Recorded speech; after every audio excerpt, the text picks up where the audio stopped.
RFK Jr. recently claimed that getting off of SSRIs can be harder than getting off of heroin. And look, there's a tiny, tiny grain of truth buried in there somewhere. The problem is, as usual, he planted that grain in a field of his own radioactive bullshit. His sources, if you want to call them that, amount to I know people and people I've talked to. That's not scientific evidence. That's Thanksgiving dinner conversation.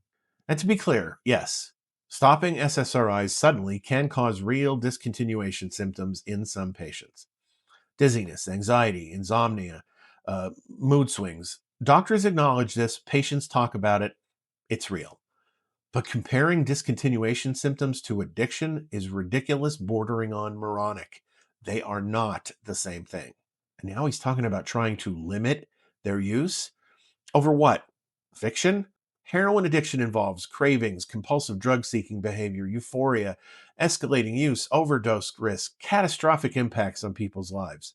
Nobody's robbing a gas station because they desperately need Zoloft money. And here's the other thing RFK Jr. conveniently leaves out: tons of medications can cause symptoms if you stop them abruptly. Blood pressure meds can cause rebound hypertension. Steroids seriously shock your system. Acid reflux meds can make reflux come roaring back.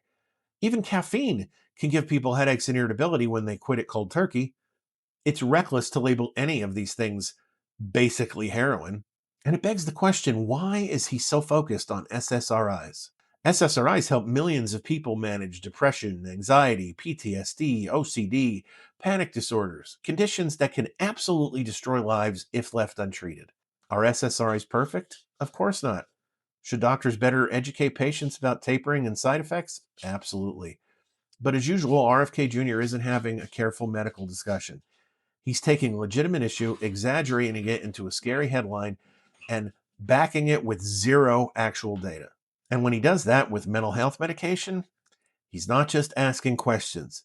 He's potentially scaring vulnerable people away from treatment that could genuinely help them survive.